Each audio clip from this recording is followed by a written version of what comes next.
বন্ধুরা, 50 বছর একটি ব্যক্তির সাথে 23 বছর একটি মেয়ের বিয়ে হয়, কিন্তু এই বিয়েটি গ্রামের প্রভাবশালী লোকেরা কোনো মতেই মেনে নিতে পারছিল না। প্রভাবশালী লোকেরা চেয়েছিল মেয়েটিকে ভোগ করতে। পরিস্থিতির শিকার হয়ে মেয়েটি একদিন রাজি হয়ে যায়, আর একের পর এক প্রভাবশালী লোকেরা মেয়েটিকে ভোগ করতে থাকে। মেয়েটিকে শারীরিকভাবে ভোগ করার পর কয়েকদিন বাদে একের পর এক সবাই মরতে থাকে। কেনই বা মেয়েটিকে ভোগ করার পর একের পর এক মরতে থাকে, সব জানবো আজকের এই মুভিটিতে। স্কিপ না করে শেষ অবধি দেখতে থাকুন। মুভিটি শুরু হয় একটি গ্রামকে দেখিয়ে, যে গ্রামে ভালো মতো ফসলই ফলে না। তাই গ্রামের সকল মানুষ একটি ইটভাটায় কাজ করে তাদের জীবনযাপন করে। এই ইটভাটাটি ছিল গ্রামের একটি প্রভাবশালী ব্যক্তির, যাকে চৌধুরী নামে সবাই ডাকতো। এই চৌধুরীর সাথে আরো 4জন লোক ছিল। একজন ছিল ম্যানেজার, আরেকজন ছিল পণ্ডিত, ডাক্তার, আর একজন দোকানদার। আমরা দেখি ভানু নামে এক পুরুষের বিয়ে হচ্ছে, যার বয়স ছিল 50। ভানু এতদিন বিয়ে করেনি, তার কারণ হচ্ছে ভানুর আপনজন বলতে কেউ নেই। ফাইনালি ভানু 50 বছরে এসে একটি বৌরি নামে সুন্দরী মেয়েকে বিয়ে করে নেয়, যার বয়স ছিল মাত্র 23 বছর। আর এই বৌরি নামে মেয়েটিকে নিয়েই মুভিটা। এরপর আমরা একটি পাগলি মেয়েকে দেখতে পাই, যে কিনা ওই প্রভাবশালী লোকেদের কাছে গিয়ে খাবার চাইছিল। এই পাগলি মেয়েটির বয়স্ক ঠাকুমা ছাড়া আর কেউ নেই। সেই সময় চৌধুরীর 2জন ছেলে এসে বলে, গ্রামের 50 বছর বয়সী এক পুরুষের সাথে সুন্দরী অল্প বয়সের মেয়ের বিয়ে দিয়ে দিলে আমাদের তো চোখেই পড়ে না। এই বলে 2জন ওখান থেকে চলে যায়। তখন আমরা চৌধুরীর কথাতে জানতে পারি, বৌরির আগে 3জনের সঙ্গে বিয়ে ঠিক হয়েছিল, 3জনই বিয়ের আগেই মারা যায়। 3জনের মধ্যে প্রথমজন বিয়ের মঞ্চেই, দ্বিতীয়জন বিয়ে হওয়ার সাথে সাথে, আর তৃতীয়জন ঘোড়া চেপে বিয়ে করতে আসছিল, ঘোড়া থেকে পড়ে গিয়ে মৃত্যু হয়। চৌধুরী বলে, বৌরি যে ঘরে থাকুক না কেন ওকে আমাদের কাছে আসতেই হবে। পর রাতের সিনে আমরা দেখতে পাই ভানু বাইরে বসে আছে। পর ভানুর এক প্রতিবেশী ভাই এসে ভানুকে বলে, ভাই এই দিনটির জন্য অনেক অপেক্ষা করতে হয়েছিল। তারপর মজা করে বলে, ভাই সামলে যেন খাট না ভেঙে যায়। ভানুর বাড়ি থেকে সবাই নিজে নিজে বাড়ি ফিরে যায়। এদিকে ভানু বাসর ঘরে যেতে খুবই লজ্জা পাচ্ছিল। তখন তার এক প্রতিবেশী বোন তাকে জোর করে ঘরের ভেতরে ঢুকিয়ে দিয়ে দরজা বন্ধ করে দেয়। এরপর আমরা দেখতে পাচ্ছি সেই পাগলি মেয়েটিকে 2জন ধাওয়া করছে। ধাওয়া করতে করতে অবশেষে ধরে ফেলে, আর সেখানেই ধর্ষণ করে মেরে দেয়। এদিকে ভানুর বিয়ে বাড়ি থেকে তার ওই বৃদ্ধা ঠাকমা ফিরছিল। সে ওই মেয়েটিকে কোথাও খুঁজে পাচ্ছিল। সকালবেলা বৌরি উঠান ঝাঁট দিচ্ছিল, আর ভানু দৌড়ে এসে হাত থেকে ঝাঁটা কাড়িয়ে নেয়, কারণ বৌরি নতুন বউ। ভানু বৌরিকে প্রচন্ড ভালো। এদিকে আমরা দেখতে পাচ্ছি গ্রামবাসীরা এক জায়গায় ভিড় করে দাঁড়িয়ে রয়েছে, আর ওই পাগলি মেয়েটার লাশ নদী থেকে উদ্ধার করছে গ্রামের কয়েকজন লোক। এই খবর পুলিশকে জানানো হয়, আর ক্রাইম স্পটে চলে আসে। এই যে এই পুলিশ অফিসারকে দেখছেন, এরই নাম হচ্ছে অরুণ। আর এই পুলিশ অফিসার খুব সাহসী ও দক্ষ। ইনভেস্টিগেশন করে জানতে পারে এই কাজ চৌধুরীর 2জন ছেলে করেছে। তারপর চৌধুরীর 2জন ছেলেকে মারতে মারতে এনে গাড়িতে তোলে, আর চৌধুরীকে বলে যায়, সাহস থাকলে, ক্ষমতা থাকলে তোর 2 ছেলেকে বের করে দেখা। এরপর আমরা দেখতে পাই ভানু ইটভাটায় কাজ করতে এসেছে, আর দেরি করে কাজে আসার দরুন তার মাইনে থেকে 20 টাকা কেটে নেয়। বলে, 20 টাকা যদি পেতে চাও তাহলে তুমি কাল রাতে যা যা করেছো সব আমাদের খুলে বলো। কথা শুনে ভানু ওখান থেকে চলে যায়। পর ভানু এক দোকানে তেল আনতে যায়, এবং তেল নিয়ে সে যখন টাকাটা দিতে যাচ্ছিল, তখন দোকানদার বলে, টাকাটা তোমারই কাছে রেখে দাও। তোমার তো এই মাত্র বিয়ে হয়েছে, তোমার যা কিছু প্রয়োজন তুমি আমার দোকান থেকে নিয়ে যেও, আর তোমার বউকে আমার দোকানের ঠিকানাটা দিয়ে দাও। তার যা কিছু প্রয়োজন আমার দোকান থেকেই নিয়ে যাবে। এই কথা শুনে টাকাটা ছুঁড়ে দিয়ে ভানু বুঝতে পেরে চলে যায়। বাড়িতে এলে বৌরি ভানুকে জল দেয়। তখন ভানু বৌরিকে কিছু উপহার দেয়, কারণ সে তার বন্ধুর কাছ থেকে শুনেছিল নতুন বউকে কিছু উপহার দিতে হয়। এইভাবে তাদের জীবন ভালোবাসা দিয়ে ভালোই চলছিল। আর গ্রামের প্রভাবশালী ওই দুষ্টু লোকেদের কাছ থেকে বৌরিকে সে আঁকলে রেখেছিল। চৌধুরীর 2জন ছেলেকে খুব মারছিল। মারতে মারতে অবশেষে তারা স্বীকার করে নেয় ওই পাগলি মেয়েটির রেপ অ্যান্ড মার্ডার তারাই করেছে। এদিকে চৌধুরী এক উকিলের সাথে কথা বলছিল। উকিল চৌধুরীকে বলে, তোমার 2 ছেলে পুলিশের কাছে স্বীকার করে নিয়েছে তারা এই কাজটা করেছে, অতএব ওই 2 ছেলের জামিন করাটা এত সহজ হবে না। উকিল বলে, একটাই উপায় আছে, এর জন্য অনেক টাকা তোমার খরচ হবে। পণ্ডিত বলে, ইটের ভাটায় যারা কাজ করে তাদের থেকে কিছু টাকা কাটলে ওখান থেকেই অনেক টাকা আসবে, এই টাকায় ওই 2 ছেলের জামিন হয়ে যাবে। পণ্ডিতের কথা মতো সেটাই করা হয়, কিন্তু এখানে এক বিপত্তি ঘটে, কারণ ইটের ভাটার কর্মীরা এটা মানতে চায় না। তখন ম্যানেজার বলে, যার কাজ করার দরকার সে কাজ করতে পারে, আর যার দরকার নেই সে এখান থেকে কাজ ছেড়ে যেতে পারে। অবশেষে গ্রামবাসী মানতে বাধ্য হয়, কারণ গ্রামবাসীর কাছে এই ইটভাটার কাজ ছাড়া আদার্স কোনো কাজই ছিল না। গ্রামবাসী মেনে নিলেও ভানু মানতে নারাজ, সে প্রতিবাদ জানায়। তখন ম্যানেজার ভানুর কাছে আসে আর ভানুকে বলতে থাকে তোমার মাইনে থেকে 1 টাকাও কাটা হবে না, কারণ তোমার বউয়ের সাথে তুমি যা যা করেছো সেটা আমিও করতে চাই। কোথায় ভানু মোটেও রাজি ছিল না, তাই ভানুকে মেরে কাজ থেকে বের করে দেয়। আমরা দেখতে পাই মালতী নামে একটি মহিলার ছেলে খুবই অসুস্থ হয়েছে।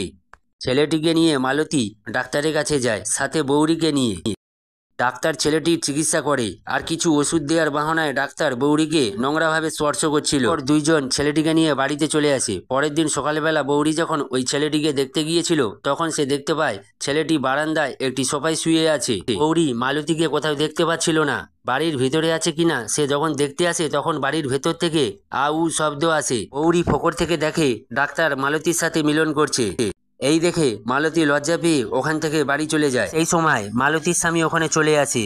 সে বাড়ির ভেতরে যেতে চাইলে তাকে এক মহিলা বাধা দেয়। তখন মালতীর স্বামী বুঝতে পেরে যায় আর ওখানে থ মেরে বসে পড়ে। আসলে এই গ্রামের মানুষ এতটাই অভাবে ছিল, তাদের প্রয়োজনীয় চাহিদা না মেটাতে পারলে তারা শারীরিক সম্পর্কেও লিপ্ত হতো। গৌরী ভানুকে এ ঘটনা খুলে বলে আর ভানু শুনে বলে যে এ গ্রামে ওই ঘটনা হওয়া খুবই স্বাভাবিক, আমাদের গ্রামের জন্য এ ঘটনা নতুনও কিছু নয়। ভানু এটাও বলে যে এ অবস্থা খুবই তাড়াতাড়ি আমাদের মধ্যে হতে চলেছে, কারণ আজকের সকালে আমাকে কাজ থেকে বের করে দিয়েছে ম্যানেজার, যাতে আমরা আর্থিক সংকটের মধ্যে পড়ি আর তোমাকে ওদের হাতে তুলে দিই। এই কথা শুনে বৌরি ভানুকে বলে যে আমি ওদের কাছে কোনো মতেই যাব না, আমাকে মরতে হয় মরবো, আমাদের কাছে যেটা আছে সেটাই দিয়ে চালিয়ে নেব। এই কথা শুনে ভানু খুব খুশি হয়ে ওঠে ও তার স্ত্রীর প্রতি এক অটল বিশ্বাসের সৃষ্টি হয়।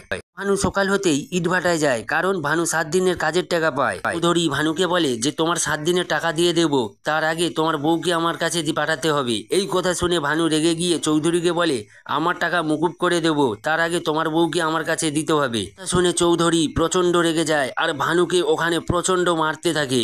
মারধর করার ফলে ভানু প্রচন্ড আহত হয় আর রাত্রে দেখা যাচ্ছে যে ডাক্তারবাবু এসেছে ভানু চিকিৎসা করতে। ভানু প্রচন্ড রক্ত বমি করতে থাকে। এই দেখে ডাক্তারবাবু বৌরিকে বলে যে ইমিডিয়েট ভানুর একটা ছবি তুলতে হবে ও কিছু রক্ত রিপোর্ট করতে হবে। ডাক্তার বৌরিকে বলে টাকা নিয়ে চিন্তা করতে হবে না, কিন্তু এই রিপোর্টগুলো নেওয়ার জন্য একবার হসপিটালে আসতে হবে। এই কথা শুনে বৌরি বুঝে যায় যে ডাক্তারবাবু কি বলতে চাইছে। তখন বৌরি ঘর থেকে টাকা এনে ওই ডাক্তারবাবুকে দিয়ে দেয়। একদিন সকালবেলা বৌরি তার স্বামীর মঙ্গলের জন্য মন্দিরে আসে আর ওখানে থাকা এক পণ্ডিত বলে তোমার স্বামীর যদি মঙ্গল চাও তাহলে তোমাকে শুদ্ধ হতে হবে। বৌরি ভানুকে প্রচন্ড ভালোবাসে, তাই তার মঙ্গলের জন্য সে রাজি হয়ে যায় আর পণ্ডিত মশাই বৌরিকে রাতে আসতে বলে। বৌরি ভানুকে জানায়, তখন ভানু বৌরিকে বলে যে আমার মঙ্গলের জন্য তুমি যদি মন্দিরে পণ্ডিতের কাছে যাও তাহলে আমাকে ডাক্তার দেখাচ্ছ কেন, এসবের কোনো কিছু দরকার নেই, তোমাকে মন্দিরে যেতেই হবে না। এরপর গ্রামের একটি সভার আয়োজন করা হয় যেখানে প্রধান সহ গ্রামের সমস্ত মানুষ উপস্থিত ছিল। তখন ডাক্তার ভানুর রিপোর্ট বের করে বলে যে ভানুর একটা মারাত্মক রোগ হয়েছে যেটা গ্রামবাসীর মধ্যে ছড়িয়ে যেতে পারে। এই কথা শুনে গ্রামবাসীরা ভানুর থেকে দূরে সরে যায়। অবশেষে চৌধুরী ভানুর পরিবারকে গ্রামবাসীর থেকে আলাদা করে দেয় আর চৌধুরীর কথা মতো ভানু নদীর পাড়ে একটি ঘর বাঁধতে থাকে। ভানু ও বৌরি আলাদা শুতে শুরু করে। ভানু ঘর তো বানিয়ে নেয়, কিন্তু সংসার চালানোর জন্য অর্থের প্রয়োজন, কিছু তো কাজ করতেই হবে, কিন্তু ভানু কোনো কাজই তো করতে পারবে না। অবশেষে বৌরি ওই ইটভাটার কাজেতে যায় আর বৌরিকে ওই ম্যানেজার খারাপ নজরে দেখতে থাকে। মেলামেশা করার জন্য কিছু অর্থও দেবে, কিন্তু এতে বৌরি রাজি হয় না। এদিকে শেখর নামে একজন ব্যক্তি গ্রামে নতুন এসেছে। আসলে শেখর গ্রামে ডকুমেন্টারি শুট করতে এসেছিল। শেখরের খাওয়ার ও থাকার ব্যবস্থা ভানুর কাকির বাড়ি করা হয়, এর জন্য ভানুর কাকি টাকা পাবে, কিন্তু ভানুর কাকি তো খাবার বানাতে পারবে না। তাই ভানুর কাকি বৌরিকে ঠিক করে দেয় আর এর জন্য বৌরি অনেক টাকা পাবে আর ভানুকে কাজে যেতে হবে না। খাবার খেতে বৌরির বাড়িতে শেখর দিনের পর দিন আসতে থাকে। শেখর একজন যুবক ছেলে আর দিনকে দিন বৌরি শেখরের প্রতি আকৃষ্ট হতে শুরু করে। একদিন রাতের বেলা বৃষ্টি শুরু হয়ে যায়, শেখর একা যেতে পারবে না, তার উপর ভানুর ওই গ্রামে যাওয়া বিধিনিষেধ, তাই ভানু অবশেষে বৌরিকে পাঠায় শেখরের সাথে। বৌরি শেখর দুজনে হাঁটছিল, শেখরের পা পিছলে বৌরিকে নিয়ে মাটিতে পড়ে যায়। শেখর একজন যুবক ছেলে, বৌরি কোনো মতেই কন্ট্রোল করতে পারেনি, অবশেষে সে শারীরিক সম্পর্কে লিপ্ত হয়। এই ঘটনাটি গ্রামের একজন দেখে নেয়। এই খবরটি সারা গ্রামে ছড়িয়ে পড়ে। সকালবেলা শেখরকে গ্রামবাসীরা বেধড়ক মেরে গ্রাম ছাড়া করে। গ্রামবাসীরা কথা তুলে যে বৌরি এই কাজ করে অনেক পাপ করেছে, এর জন্য তার সাজা পাওয়া উচিত। তখন ভানুর কাকি বৌরির হয়ে কথা ধরে। ভানুর কাকি চৌধুরীকে বলে যে তোমার 2 ছেলে পাগলি মেয়েকে ধর্ষণ করে খুন করেছে, তার কি সাজা হলো। এই কথা বলে গ্রামের সবাইকে থামিয়ে দেয়। এদিকে ভানু বৌরিকে প্রচন্ড ভালোবাসতো আর সে বিশ্বাসই করত, কিন্তু সেই বিশ্বাসের মর্যাদা রাখতে পারেনি। তাই ভানু গৌরীকে ওখানে রেখে সে চলে আসে আর নদীর ধারে ঘর পুড়িয়ে ফেলে। এটা দেখে বৌরি কষ্ট পায় আর হার মেনে নেয়। অবশেষে সে সিদ্ধান্ত নেয় গ্রামের প্রভাবশালীরা যেটা চায় সেটাই সে করবে। কয়েকদিন কেটে যায়। একদিন রাত্রেবেলা ওই চার প্রভাবশালী বৌরির বাড়িতে আসে শারীরিক মিলন করার জন্য, কেননা বৌরি এখন একা থাকে। তে বৌরি রাজি হয়ে যায়, কিন্তু বৌরির একটা ডিমান্ড ছিল, এখানে যে যত বেশি টাকা দেবে তার সাথে শারীরিক সম্পর্কে প্রথমে লিপ্ত হবে। এখানে দেখা যাচ্ছে চৌধুরী বাবু ছাড়া আর কোনো প্রভাবশালী নেই যার কাছে বেশি টাকা রয়েছে।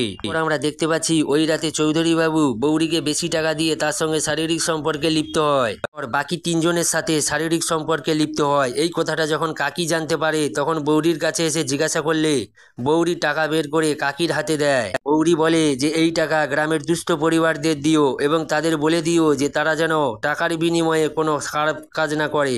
দিন বৌরি তার শরীর বেচে গ্রামের আর্থিক চাহিদা মেটাতে থাকে। গ্রামের বাকিরা যারা খারাপ কাজ করে তাদের কাছে এই খবরটি পৌঁছাতে তারা বাড়িতে বউ রেখে গৌরীর কাছে একের পর এক আসতে থাকে।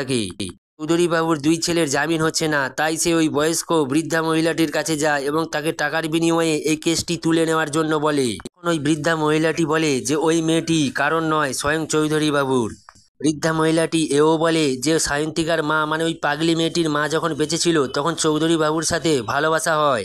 এক সময় চৌধুরী বাবু সায়ন্তিকার মার সাথে শারীরিক সম্পর্কে লিপ্ত হয়, এতে সায়ন্তিকার মা প্রেগনেন্ট হয়। তাকে জন্ম দেওয়ার পর সায়ন্তিকার মা মারা যায়। এই ঘটনাটি চৌধুরী বাবুর প্রচুর শক্ট লাগে। সেদিন চৌধুরী বাবু খুব কষ্ট পায় আর সে নিজেকে অপরাধী মনে করে। ঠিকঠাক খাওয়া দাওয়া করে না, কারোর সাথে কথাও বলে না। চৌধুরী বাবু একদিন অতিরিক্ত টেনশনের কারণে মারা যায়। চৌধুরী বাবু মারা যাওয়ার পর এই ঘটনা সবাই জানতে পারে। ডাক্তারবাবুর মেয়ে খুবই অসুস্থ হয়ে পড়ে। সে চেষ্টা করে ওই মেয়েটিকে সুস্থ করার, কিন্তু কিছুতেই সুস্থ হচ্ছিল না। একসময় ডাক্তারবাবু মেয়েটির ব্লাড স্যাম্পেল নেয়। একসময় ব্লাড টেস্টের রিপোর্ট আসে আর সেই টেস্টে ছিল এইডস পজিটিভ। এই শুনে ডাক্তারবাবু তার মেয়েকে খুব মারধর করতে থাকে এবং জিজ্ঞাসা করে যে তুই কার সাথে শারীরিক সম্পর্কে লিপ্ত হয়েছিস। তখন ডাক্তারবাবুর মেয়ে জানায় ওই ডাক্তারবাবুর অ্যাসিস্ট্যান্ট মানে ওর বাবার অ্যাসিস্ট্যান্টের সাথে সম্পর্কে লিপ্ত। তখন ডাক্তার ওই অ্যাসিস্ট্যান্টকে বেধড়ক মারে আর জিজ্ঞাসা করে কার সাথে শারীরিক সম্পর্কে লিপ্ত হয়েছিস। তখন সে বৌরির কথা বলে।